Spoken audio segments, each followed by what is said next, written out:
Hello and welcome back to Songs of Six. Oh, I feel bad because yesterday's video, the pump video, came out and I got a few things wrong. Rather than take that video down, which I maybe should do, I really don't know. I'm just going to give you guys a continued version of the pumps from information I got from the dev, figuring out how these things work and what they're really good for. So, as you can see, I have the first water pump, and it's going to be much more concise than the last video. The second and the third water pump. Oh, I didn't mean to click in. This requires 6 employees and is upgraded with 20 iron. This one requires 4 and is upgraded with 20 machinery.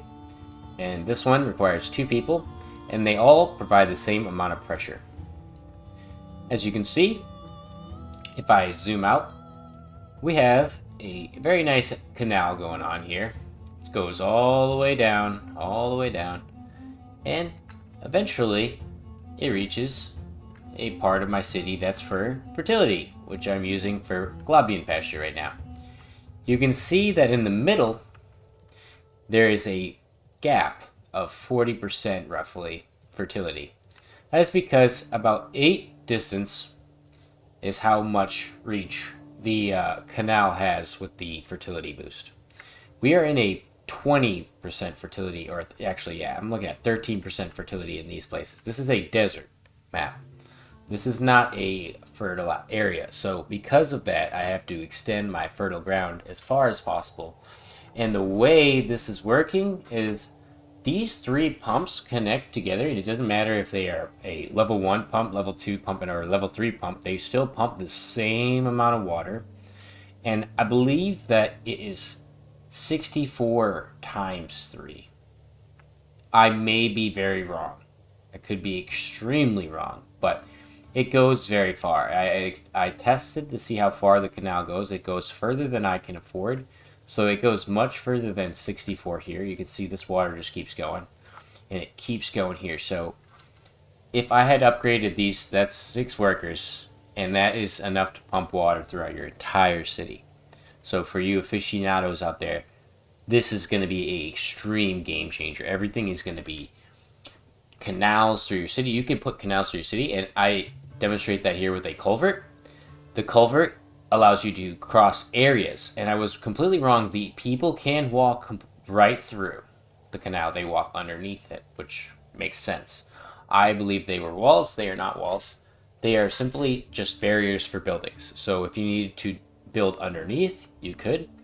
So I built all the way down here, and I made a culvert to go underneath this tree, and it splits.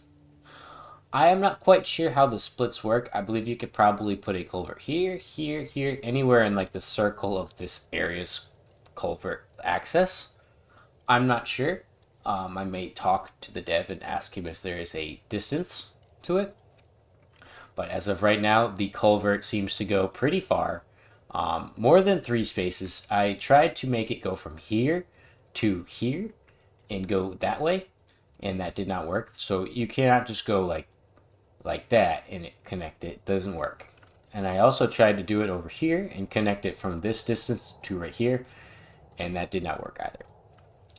When I had placed a culvert here and I tried to get it to go here, which is a little shorter, it did not access it either. So I basically did a little bit of testing to see how far the culvert could go.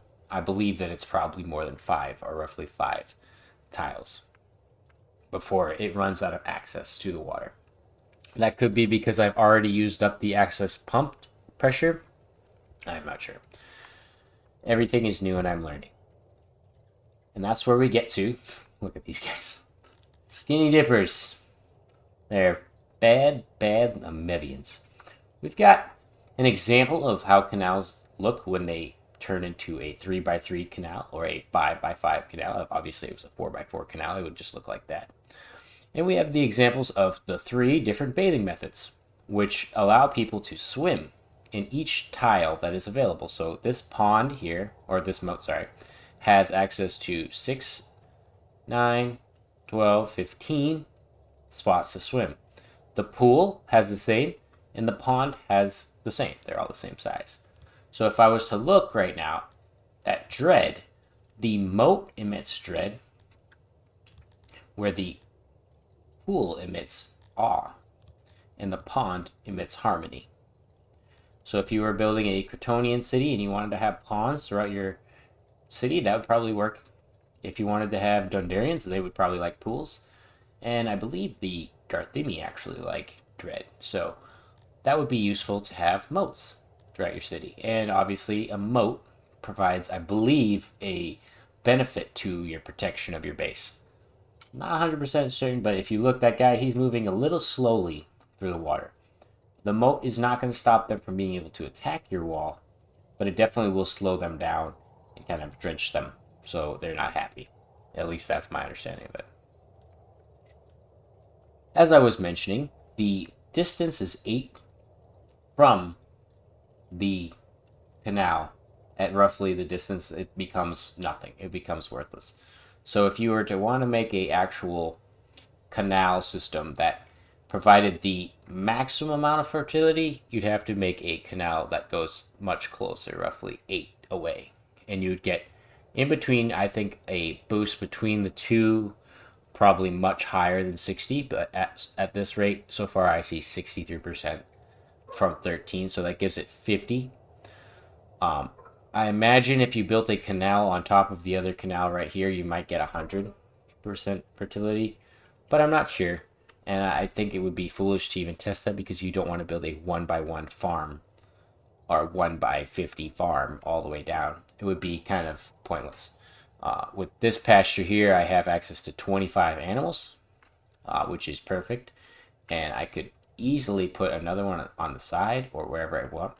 And I could put one back here too, because like I had mentioned, these are not walls. People can walk straight through them, and they walk right around them. And I believe these are kind of indicating that there is a road underneath, but I have seen them pop up in places where there was no road. I had deleted the road here, but then it pops up here again, and then the same, they kind of were in the middle of the canal at a certain point because there was trees next to them. I'm not sure why these little squares appear. I'm just assuming that it has to do with the road. Other than that, the pumps, I really haven't found much else. They're basically as simple as they are. Very useful for putting ponds and places to cool off throughout your city and giving you access to better fertility.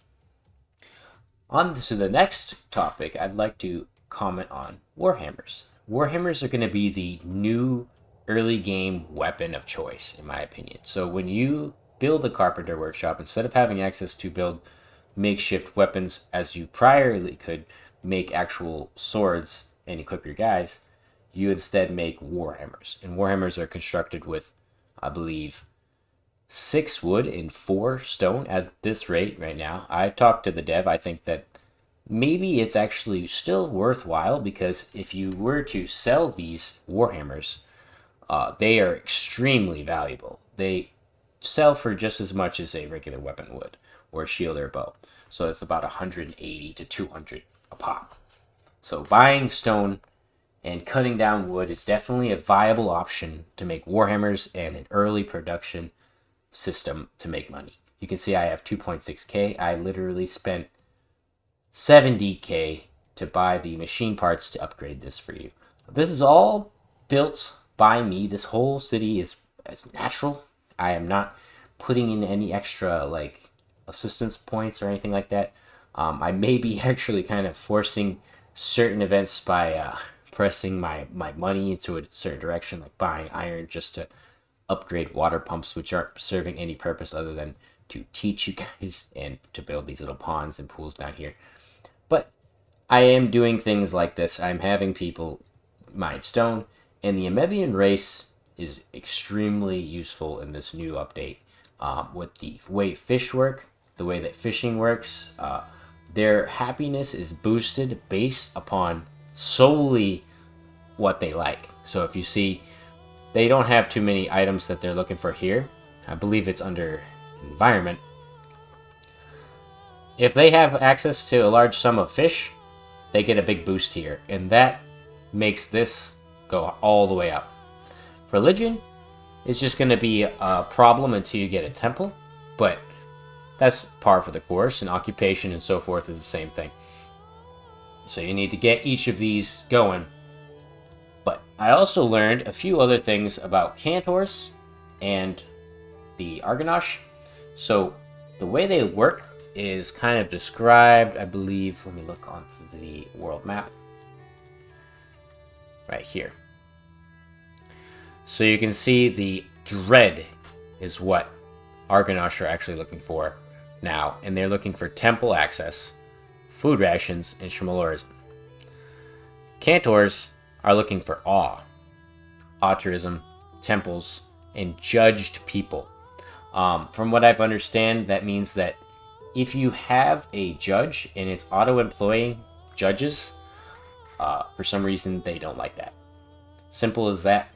So when the new update comes and you're questioning how to get them, because I still haven't gotten one after hundreds of hours without actually buying one and trying to just flip him and make him a person, that will be how you do it. You have to build a city that is filled to the brim with awe or dread.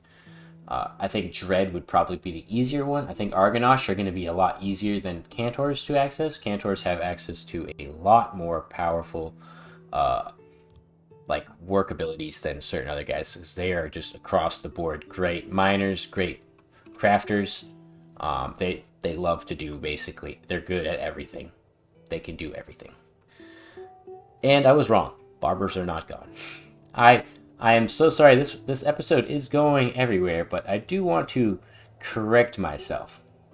So barbershops are not under health where I had looked. They are there under other. So barbers still do exist, and you can get a haircut, which is awesome. I thought that was a feature that he had taken away, but I had looked a little closer, and if you had looked back there, there was a little comment on barbershops still being a thing that they're good at. So barbers are not leaving. As of this point, I honestly don't even remember what beta had in it. So sometimes I probably am missing things that are gone already.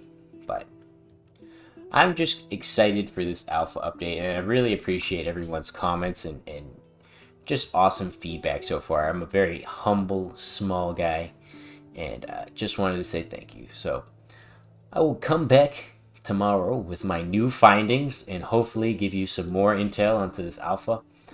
And see you in the next one. Goodbye.